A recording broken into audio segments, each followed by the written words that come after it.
Hi everybody, I'm Jo and welcome to what is now my weekly knitting vlog. Uh, so let's go ahead and get started with some of it. I'm just kind of going to talk about what I've been working on this week and some of the stuff I find interesting, and hopefully you find it interesting too. So first things first, finished objects. What have I been able to get done this week? Socks. Well, here's a sock, but I have gotten socks done. This is based on the swordfish design. It's in the same sock knitting catalog that I had before. It's a knit purl design. Hopefully you guys can see that very well there. I don't know how well it's going to come through on camera, but it's pretty simple. I did not find any math errors, so woot! Vintage pattern with no math errors. That's amazing. Very exciting.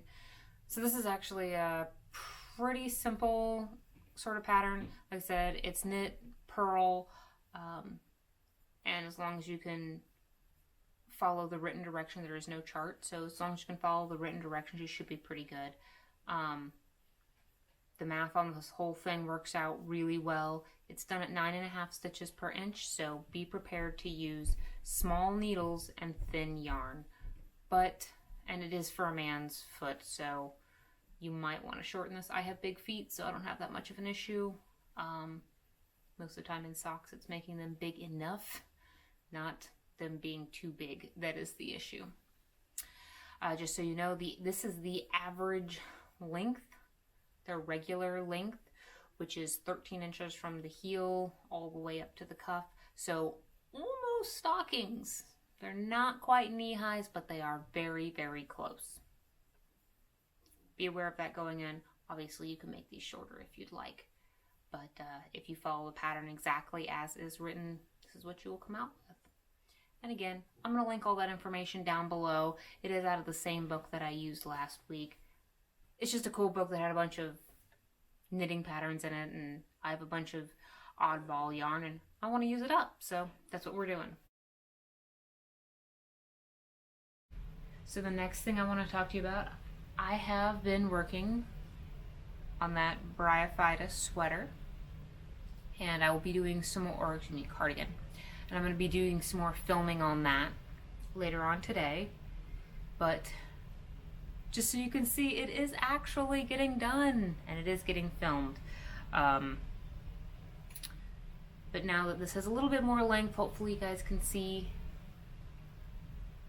a little more of this pattern. Before, for some reason, the color and the camera were just not working well together. But that's where we're at on this. Like I said, I'll be doing some more filming. I've got the back up to the cast off for the armholes, and after that, like, the rest of the back goes really quickly. Like I said, I'm going to do some filming on that and then hopefully go ahead and get it done. And once I have that edited together, I can go ahead and start releasing, work on, well, the next section before I release it. I want to get the whole thing done so that so it's all together, right? The next thing that I will be working on is going to be designing a new sweater. So let me just move my hairs out of the way. I have been working on this project. That's the Australia Women's Weekly project, which has been going on for like 2 years, 2+ years at this point. What I've done is I went through there and I have knit one sweater from every year from 1935 to 1954. So 20 years, 20 sweaters, and then I'm going through and figuring out where some of the issues or things that I want to change, redesigning it, and then putting it back out in the world. That's where the Bryophyta sweater came from. You can kind of messily see stuffed on my shelf over here. That was the original. You can actually see a whole bunch of the others down here. This one that I'm wearing right now is a men's cabled sweater. It's really comfortable. I really like this pattern up top where it's got a lot of the cabling, but it's only on the chest area and it's mirrored on the back. So that you do get some cabling, but it's a little bit less of a statement piece because sometimes those can be just a bit much. You know, if that's not what you're looking for, then, you know what I mean? Sometimes you don't always want a statement piece everywhere you go. You just want something comfortable. And that is incredibly versatile. This is very comfortable. It's pretty versatile. I like some of this rounded shape here. I like the turtleneck. But there are a couple fit issues with this that I would like to address. As you can see here, this is the original and this is what it looks like. I have knit it according to the directions as they are written. Okay? I'm going to go ahead and link all of the stuff down below. Like the specific magazine, you can go ahead and download it and see what's there. I'll try to include page numbers so that you guys can scooch straight through that magazine to get to this specific pattern. Please keep in mind that if I'm showing you something that's vintage, if you open up a magazine from the 1930s, you're going to see attitudes from the 1930s. So just be aware of that going in. These are primary sources. I'm a big fan of using primary sources, but I don't want to have you be surprised if you go through and are like, oh, that's a little problematic. Yeah, well, yeah. There are a bunch of things from the 1930s, 40s, 50s, and later on that, frankly, were problematic. This is not something specific to Australia. It is specific to the time period, actually. So basically pick a country and you're going to run into that. I'm in America, so yeah, pretty much all the magazines that you're going to see here, you're going to run into the same kind of issues. Just be aware of it before you show up. That's all I'm saying. Anyway, I'll include the information down there so that you can go ahead and get the original if you would like. Like I said, it's not bad, but there are some fit issues that I wish to address. So things like the shoulders here are way too wide. So this is a set-in sleeve, and this is the edge. This is the edge of my sleeve, the seam for where my shoulder meets the sleeve. It's there, right there. It should be about there. And that doesn't seem like a big deal, but it does make a difference in the final fit of the garment. If this gets pulled up some, like if you can imagine some of this right here, it immediately pulls my sleeve up to where it's supposed to be and does actually make quite a bit of difference because my sleeve is no longer as baggy and it just looks better because the shoulder seam is up where it's supposed to be, up by the edge of the shoulder. And this is just one of the big fit issues. It's got a lot to do with these armholes. The sleeves are a little bit big, you know, but I can live with that. The body's not too bad. I just need to redesign these. And I'm going to redesign this cabled part because, why not? Let's go ahead and make it a little bit different. I'm going to be doing this at a slightly larger gauge than I normally do. It's going to be at about 6.8 inch stitches per inch instead of my normal like 8.